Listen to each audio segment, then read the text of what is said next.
suis désolée, mais ne faites pas attention au chat qui fait ses griffes et aux travaux dehors. Je peux rien faire contre ça, je ne peux pas lutter. Bonjour. Et oui, on est déjà à la vidéo de février, le temps passe vite. Et comme mon mois de février a légèrement ressemblé au mois de janvier, niveau My Hero Academia, eh bien je suis désolée mais je n'ai pas vraiment de nouvelles lectures à vous présenter. Je voulais vous faire un book haul et j'ai oublié de noter les livres que j'ai reçus. Du coup on part sur un tag que j'ai trouvé sur la chaîne de Les livres dans le monde de Marie. Rendons à César ce qui appartient à César. Et c'est un tag qui m'intéresse tout particulièrement parce que ça s'appelle mon rapport à la lecture. Et comme vous le savez, la lecture et moi, c'est un peu coup-ci coup-ça depuis plusieurs années. Et j'avais très envie de vous en parler, mais je ne savais pas comment structurer le tout. Donc un tag, c'est parfait. On commence tout de suite avec la première question. Quel est ton rythme de lecture ? Alors, c'est compliqué. J'ai l'impression que je vais répondre ça à chaque question. Est-ce que je vous ai déjà présenté Poire ? Regardez, il est trop mignon. C'est un ananas, donc je l'ai appelé Poire.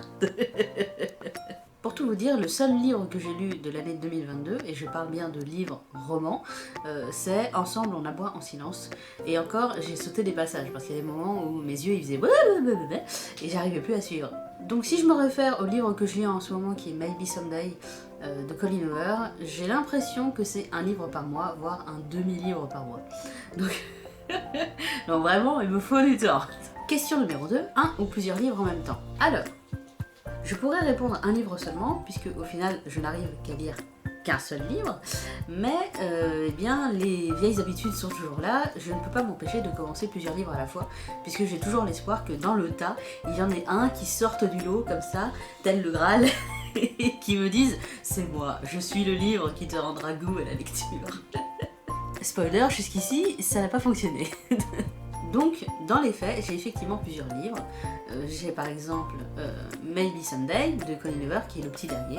J'ai Comment se débarrasser d'un vampire amoureux, qui est une relecture d'un de mes livres d'adolescence que j'adorais, et une relecture qui avait plutôt bien fonctionné jusqu'ici, mais que j'ai abandonné en cours de route. Et j'ai aussi le premier tome de Gardien des Cités Perdues que j'ai commencé, et qu'honnêtement je ne pense pas continuer parce que je vous en avais un peu parlé dans la précédente vidéo, mais c'est trop rapide pour moi. C'est pas que c'est trop jeunesse, mais c'est trop rapide dans la narration, et ça me dérange un peu. Moi je m'attendais à une découverte du monde un peu plus lente, un peu plus en mode fantasy, et là on est vraiment sur du fantastique jeunesse qui me perturbe un peu, donc je ne pense pas continuer malheureusement, même si voilà, c'est visiblement la série de beaucoup d'entre vous.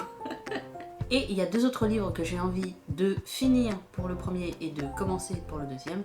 Il s'agit de La part des flammes et Le chant d'Achille, qui m'a été offert par une amie qui m'avait dit « lis-le, il est bien ». Autour de moi, je n'entends que « lis-le, il est bien », donc je vais finir par le commencer. Oui, promis. Donc quelque part, ça me rassure d'avoir tous ces livres autour de moi et je me dis « bah non, je ne lis pas vu que je grignote un peu tous ces livres ». Mais au final, ça n'avance pas plus que ça, hein, on le voit bien, voilà. Donc c'est plus une espèce de protection mentale qu'autre chose. Question numéro 3, papier ou e-book ? Alors...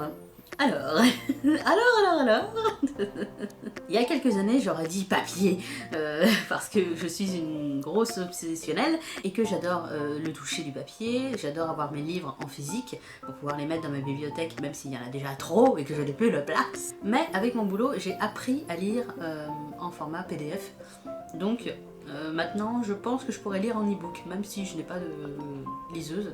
Je me demande même si ça m'aiderait pas un peu plus, parce que je sais pas, lire en e-book c'est comme ça, ou c'est comme ça, et je vois pas le nombre de pages en fait. Donc, est-ce que ce serait pas une solution miracle ? Je ne sais pas. Question numéro 4, relis-tu tes livres ? Autrefois, oui, j'adorerais relire mes livres, et je le fais toujours pour mes mangas, par exemple, j'adore relire mes mangas, j'adore replonger dans des univers qui m'ont tellement bercé, qui m'ont tellement apporté, mais j'ai moins le temps, et surtout, bien, on le voit bien avec Comment se débarrasser d'un vampire amoureux, ça ne marche pas forcément dans les pannes de lecture. Donc, en ce moment, non, je ne relis pas mes livres, j'essaye, et ça ne fonctionne pas. Question numéro 5, quel genre de livre lis-tu principalement ? Je n'ai pas de genre précis, et ça me rassure de savoir qu'il n'y a toujours pas de genre précis chez moi. Je lis de tout. Et vous l'avez bien vu avec ma palle actuelle, il y a de la fantasy, de l'historique, il y a du young adulte. En ce moment, j'ai aussi envie de lire du policier, ce qui m'arrive assez rarement, faut le souligner. Donc je ne m'interdis aucun genre et ça me fait plaisir de piocher comme ça parmi tous les genres qui existent. Mais pour répondre autrement à la question, il y a un genre en particulier qui m'attire toujours autant, et c'est pour ça que j'achète toujours des livres pour ce genre, même si je les commence pas, c'est la fantasy. La fantasy et moi, c'est une grande histoire d'amour, et c'est peut-être mon genre préféré. Question numéro 6, quel est ton rapport avec ta palle? Il est conflictuel, parce que je vous ai présenté la palle de livres que j'ai commencé, avec 2 titres où je triche un peu.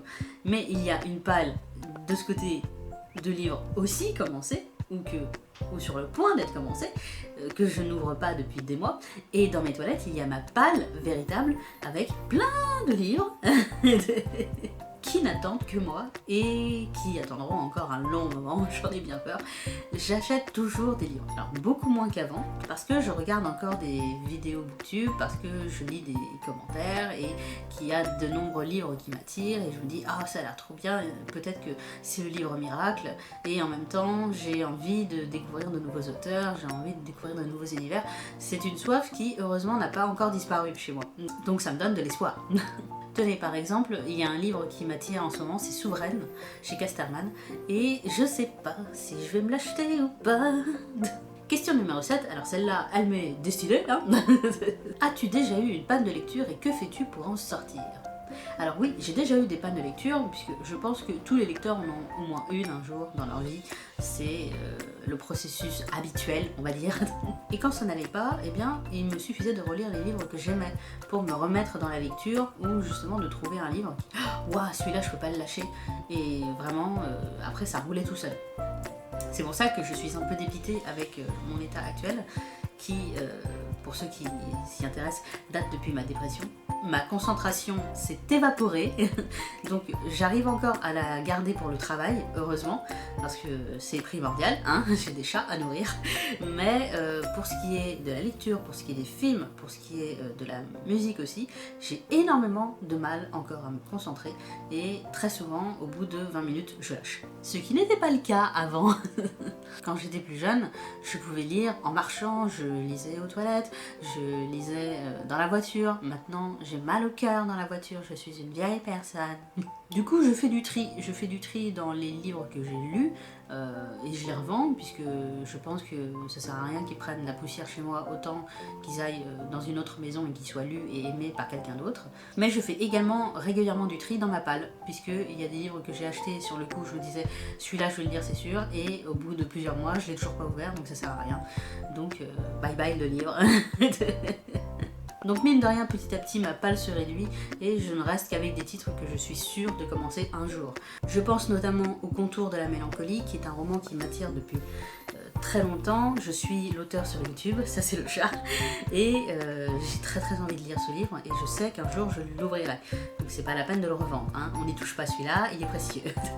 Mais tout ça c'est les à côté, on pourrait dire, et malheureusement je n'ai pas de solution miracle pour ma panne de lecture en tout cas. J'attends toujours mon Saint Graal. Et enfin, question numéro 8, qu'est-ce qu'un lecteur?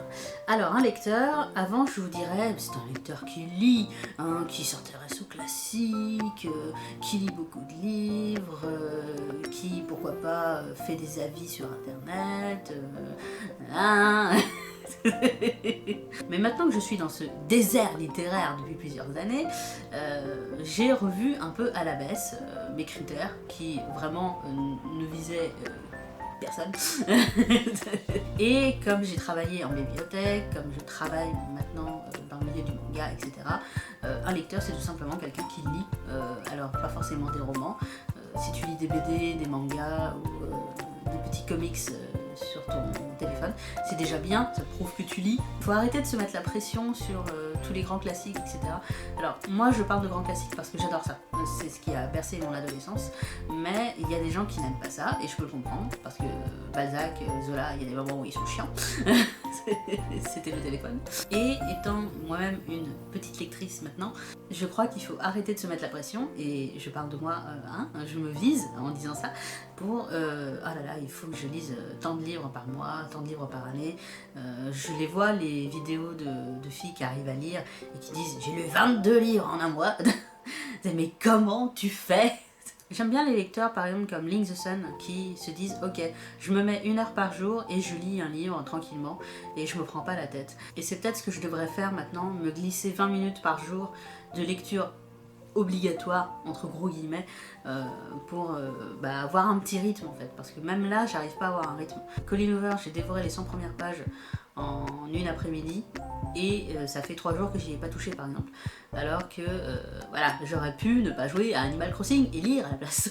C'est le chat qui grimpe sur maman, c'est le chat qui grimpe sur maman. Donc à la question qu'est-ce qu'un lecteur, déjà c'est quelqu'un qui lit, et qu'est-ce qu'un bon lecteur? Je pense que c'est quelqu'un qui apprécie d'autant plus ses lectures et qui arrive petit à petit à devenir un peu tatillon, on va dire, qui arrive à sélectionner les livres, qui lit pas juste un livre pour lire un livre, qui se dit celui-là, il est fait pour moi, je le sais, nous le savons tous, je vais le lire. Voilà, c'était le tag de la lecture ou de la non-lecture me concernant. J'espère que ça vous aura plu. Si vous avez des astuces pour mieux lire, n'hésitez pas à me les mettre en commentaire. Et si vous-même vous êtes dans une panne de lecture, courage, on va s'en sortir tous ensemble. Je vous dis donc au mois prochain. Et en attendant, moi et le chat qui me colle, on vous dit à la prochaine. Salut!